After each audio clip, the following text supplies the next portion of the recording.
Hi kids! Teacher Arlene is here at welcome sa ating YouTube channel, Teacher Arlene. Sana ay nakasubscribe ka na at click the notification bell para lagi kang updated sa ating mga educational videos na i-upload sa channel na ito. Welcome sa ating Araling Panlipunan para sa Baitang Isa. Tayo ay nasa Week 1, Quarter 1 at ang pag-aaralan natin ngayon ay Sino Ako? Sino nga ba ako? Ako si Teacher Arlene, ang iyong makakasama sa ating aralin. Tiyak matututo ka, ihanda ang sarili at ating tuklasin mga bagong kaalaman dito sa Araling Panlipunan. Salamat po sa Pivot for a Learning Materials. And pagkatapos ng araling ito, ikaw ay inaasahan na maipakilala at maibibigay mo ang sariling batayang impormasyon para sa pagpapakilala tulad ng iyong pangalan, magulang, kaarawan, kailan ka ipinanganak, edad o ilang taon ka na, ang iyong tirahan, saan ka nag-aaral, at iba pang pagkakakilanlan at mga katangian bilang isang Pilipino. Pakinggan natin ang usapan ng magkakaibigan na ito. Ako si CJ. Ako ay nakatira sa Quinta Rizal. Ako naman si Job. Ako ay nasa unang baitang. Ako si Elena. Ako ay 6 na taong gulang.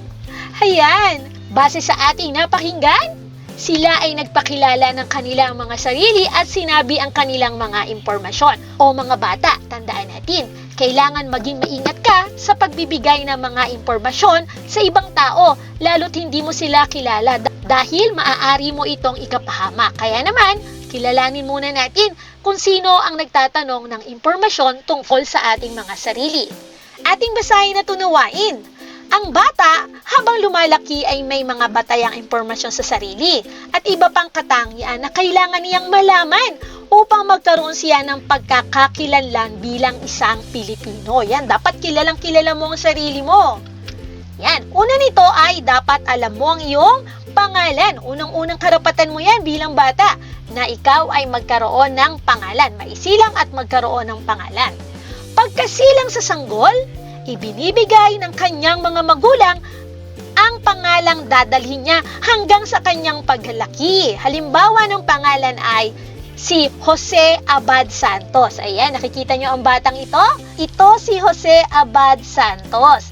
Pinakikilala niya ang kanyang sarili. So, di ba mga bata, kapag tayo ay napasok sa paaralan, unang tinatanong ni teacher, anong pangalan mo? Yan, dapat alam mo ang iyong pangalan. Ikalawa, dapat alam mo rin ang iyong edad. Tingnan natin sa cake. Base sa cake ng kambal na ito, sila ay 7 taong gulang.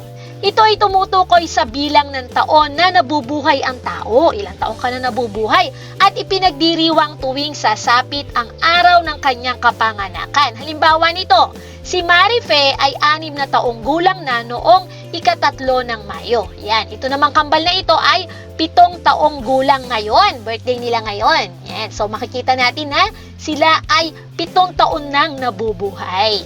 Kambal sila mga anak. Okay. Dapat kilala mo rin syempre ang iyong mga magulang. Mahalaga na ang bata sa kanyang pagsilang ay may kinikilalang magulang at mayroong nag-aaruga habang siya ay lumalaki. Halimbawa, ang aking magulang ay sina Jose at Alpe. Yan, ako naman ang mga magulang ko ay sina Hermie at Armando. Ikaw, sinong mga magulang mo? Dapat kilala mo sila. Alam mo ang kanilang buong pangalan. Kailangan alam mo rin ang iyong tirahan. Pag di mo alam ang tirahan mo, maaari kang maligaw. Ang tirahan ay isang lugar kung saan dito nagkakasama-sama ang miyembro ng pamilya. Halimbawa, si Benny ay nakatira sa Barangay San Antonio, lungsod ng Biñan. Yan. Ako naman, mga bata, nakatira ako sa Santissima Cruz, Santa Cruz, Laguna. Kayo, saan kayo nakatira? Dapat alam nyo kung saan ang inyong address o ang inyong tirahan. Yan. At syempre, alam mo rin dapat kung saan ang iyong paaralan. Saan ka ba nag-aaral? Ang paaralan ay isang lugar kung saan tinuturuan ang mag-aaral upang magkaroon ng kaalaman.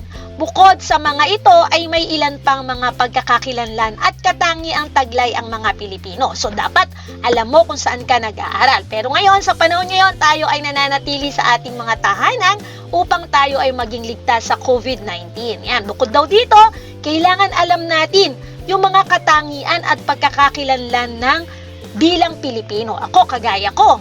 Yan. Ang kulay ng aking balat ay kayumanggi. Hindi maitim na maitim, hindi rin maputing maputi. Ang kulay ng balat ay isa rin sa pagkakakilanlan bilang isang Pilipino. Karaniwan ang kulay ng balat ng mga Pilipino ay kayumanggi kagaya ng kay teacher. Ayan. Makikita nyo sa dalawang batang ito, yan, sino ang may kayumangging kulay? Ang may kayumangging kulay ay ito. Yan, yung pangalawang bata. At yung kanya namang kaibigan ay maputi, ano? Okay, so minsan merong mga Pilipino na maputi din, no? Yan. So kasi nalalahian na rin tayo ng ibang lahi. Ayan. So halimbawa, half American, half Filipino. Kaya naman nakuha niya yung dugo ng pagiging Amerikano, medyo pumupusyaw na rin ang kanyang kulay. Ayan. Next. Pero Pilipino pa rin siya, ha. Halimbawa, ang tatay niya Pilipino, ang nanay niya ay Amerikano, Pilipino pa rin siya. Meron lang siyang lahi. Okay? Kulay ng buhok. Okay, tingnan nyo ang kulay ng buhok ni Teacher Eileen. Okay, ito ay kulay itim. Ikaw, anong kulay ng buhok mo? Yan, karaniwang kulay at hugis ng buhok ng mga Pilipino ay itim at tuwid. Subalit, may ilan din naman na kulot at maiksi din ang buhok. Yan, so makikita natin, merong mga taong itim na itim ang buhok. Meron namang kulay medyo brown. Meron namang kulay violet. Ibig sabihin, nagpakulay na siya siguro, no? Okay, so sa bilang Pilipino, tayo ang kalimitang kulay ng buhok natin ay itim. Yan. At tuwid. Meron din namang mga kulot, no? Yan. At ang hugis ng mga mata at ilong. Karamihan sa mga Pilipino ay bilog at itim ang kulay ng mga mata. Yan, yung eyeballs natin, kulay itim sa mga Pilipino. Ang ilong naman ay kalimitang hindi gaanong matangos. Yan. Kagaya ng ilong ni Teacher Eileen, no? Hindi matangos, no? Medyo pango. Okay, wag nating ikakahiyayan dahil yan ay isang katangian ng pagiging Pilipino na dapat nating ipagmalaki. Yan. Sana inaunawaan ng ating aralin, ha? Okay, ngayon, kunin na ang inyong self-learning module at buksan sa pahina 6. Sagutan natin ang gawain sa pagkatuto bilang isa. Iguhit ang masayang mukha sa loob ng kahon kung tama ang pahayag at malungkot na mukha naman kung hindi. Yan, gawin ito sa inyong notebook o sa inyong sagutang papel. Bawal sagutan ng ating module, huwag susulatan yan. Sasagutan uli natin ito sa sagutang papel o kaya sa inyong mga notebook. Unang bilang, ang bata pagkasilang ay may pangalan na tataglayin niya hanggang sa kanyang paglaki. Yan. Hanggang paglaki daw, ito na yung kanyang pangalan. Ito ba ay tama o mali? Okay. So, kung ang sagot mo ay happy face, ikaw ay tama. Magaling. Okay, ikalawang tanong. Karamihan sa mga Pilipino ay singkit at itim ang kulay ng mga mata. Singkit ba ang mga mata natin? Tingnan nyo ang mata ni Teacher Eileen, no? Medyo mabilog. Meron din singkit pero kalimitan, no? Pag sinabi natin kalimitan, yung karamihan. Okay, so kalimitan sa atin ay bilog ang mata. Okay, kaya naman, ang tamang sagot ay sad face. Ayan, nakakasunod ba? Sumabay kayo sa pagsasagot, ha, para after ng lesson na to, tapos na ang inyong self-learning module. Okay, number 3. May mga batang nakilala bilang mga Bicolano. Siya ay Pilipino rin. Okay, so yung mga nakatira sa Bicol, yan. Sila ba ay mga Pilipino din? Siyempre, kaya ang tamang sagot ay happy face. Yan, basta Pilipino ang magulang, sila ay Pilipino din. Okay, so yung mga Bicolano, mga Ilocano, yan, sila ay kabilang din sa ating lahing Pilipino. Ika-4 na bilang. Maraming bata ang nagsasalita ng Tagalog, Bisaya at Kapampangan. Sila ay Pilipino rin. Okay, ba man ang kanilang lengguwahe? Sila ay mga Pilipino rin. Kaya naman, ang tamang sagot ay happy face. Okay, ika-5 bilang na tayo. Mahalaga na ang bata pagkasilang ay may kinikilalang mga magulang at mayroong mag-aalaga sa kanya habang siya ay lumalaki. Okay, syempre, kailangan natin sila, no? Mula maliit pa tayo hanggang sa ating paglaki. Kaya naman, ang tamang sagot ay happy face. Ayan, nakasagot ba kayo mga bata? O, bigyan ng ang galing-galing clap ang inyong mga sarili. 1, 2, 3, 1, 2, 3. Ang galing-galing! Alright, next na tayo. Para sa gawain sa pagkatuto bilang 2. Yan. Ibigay ang wastong impormasyon na hinihingi ng sumusunod na mga sitwasyon. Yan, isulat uli natin sa sagutang papel. Okay, letter lang ang ating isusulat ha. Unang bilang. May bago kang kalaro at nais niyang makipagkilala sa iyo. Alin sa sumusunod na impormasyon ang nararapat mong sabihin? Okay. Ano yung dapat mong unang sabihin? A. Tamang edad. B. Tamang tirahan. C. Numero ng telepono. Or D. Tamang pangalan. Ano bang ating sinasabi kapag meron tayong pag tayo ay magpapakilala? Okay. Kung ang sagot mo ay letter D. Tamang pangalan. Magaling. Tama ka. Okay, ikalawang bilang. Ang iyong kapatid ay nag-imbita ng kanyang mga kaibigan para sa salo-salo sa susunod na linggo dahil ito'y araw ng kanyang kapanganakan. Ano ang kanyang ipinagdiriwang? Yan. A. Araw ng kapanganakan. B. Araw ng Pasko. C. Araw ng mga puso. Or D. Araw ng mga nanay. Okay, magbe-birthday. Kaya naman, ipinagdiriwang niya ang kanyang araw ng kapanganakan. Nakuha ba ang tamang sagot? Magaling! Next, number 3. Unang araw mo sa paaralan.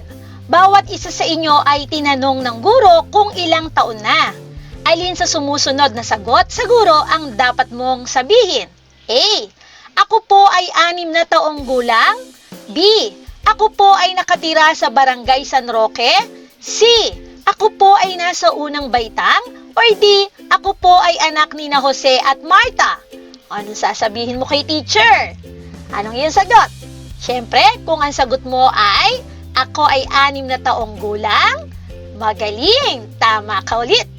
Okay, ika-4 na bilang. Naliligaw ang kaeskwela mong si Myra. Naliligaw, ibig sabihin hindi niya alam kung saan siya uuwi. Alin sa sumusunod na impormasyon ang unang dapat niyang sabihin upang matulungan siya upang siya ay makauwi? A. Saan siya nag-aaral? B. Saan siya ay pinanganak? C. Saan siya nagsisimba? Or D. Saan siya nakatira? O naliligaw siya. So dapat masabi niya kung saan siya nakatira. Kaya naman mga bata, napakahalaga na dapat alam mo ang iyong tirahan. Yan. Number 5. Upang higit ka pang matuto, alin sa sumusunod na katangian bilang mag-aaral ang nararapat mong ipakita habang nagtuturo ang guro? Yan, kagaya ng ginagawa nyo ngayon. A. Pakikinig sa guro. B. Pakikipaglaro habang nagkaklase. C. Nakikipag-usap sa kaklase habang nagtuturo ang guro. Or D. Pagtahimik at di pagsagot sa tanong ng guro.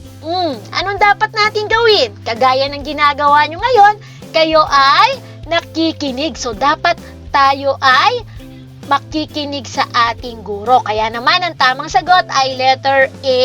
Pakikinig sa guro. Nakuha ba ang tamang sagot? Magaling kung ganon. Next na tayo. Gawain sa pagkatuto bilang 3. Kopyahin nyo ito ha. At punan ng tamang impormasyon ang bawat patlang. Gawin ito sa iyong sagutang papel. Okay, kokopyahin nyo raw yan at kukumpletuhin. Halimbawa, huwag nyo kokopyahin to kasi huwag nyo kokopyahin yung sagot ni teacher kasi ito ay tungkol kay teacher din. Ako ay si... Yan, ang pangalan ko ay Arlene. Yan, so susulat nyo dyan yung inyong pangalan. Huwag nyo kokopyahin to ha kasi ito yung aking pangalan. Ako si... Arlene A. Uy, ipinanganak ako noong Okay, kailan ako ipinanganak? 30 ng Marso, taong 1978. Ayan. Yan. Ang pangalan ng aking tatay ay Armando. Yan ang pangalan ni tatay. Okay. At ang aking nanay ay si Hermie. Ayan. Ako ay nakatira sa barangay Santissima.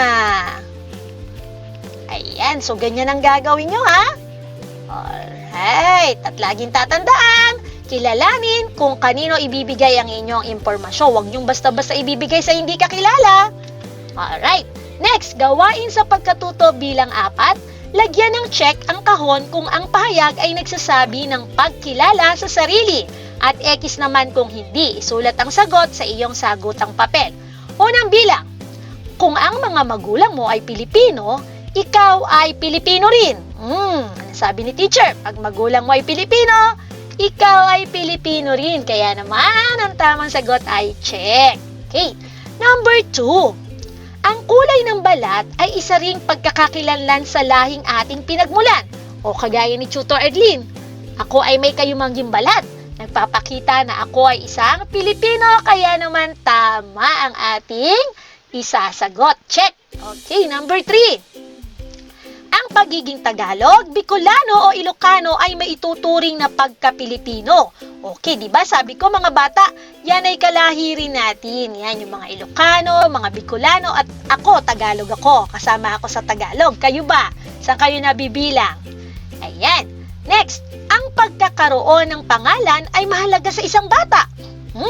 Napakahalaga ng pagkakaroon ng pangalan. Syempre, paano ka makikilala? Yan, kaya naman ang sagot ay check. Okay, number 5. Ang pangalan na ibinigay ng kanya mga magulang ay dapat niyang dalhin. Opo naman, dapat niyang dalhin hanggang sa kanyang paglaki. Tama.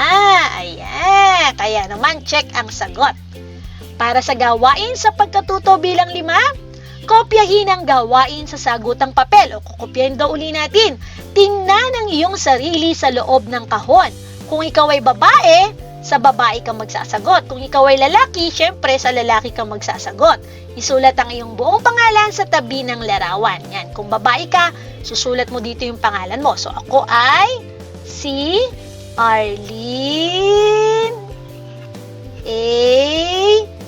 Uy, kung lalaki ka, dito mo ilalagay ang iyong pangalan. Okay? Yan, naunawaan ba? Next, gawain sa pagkatuto bilang 6. Basahin at unawain.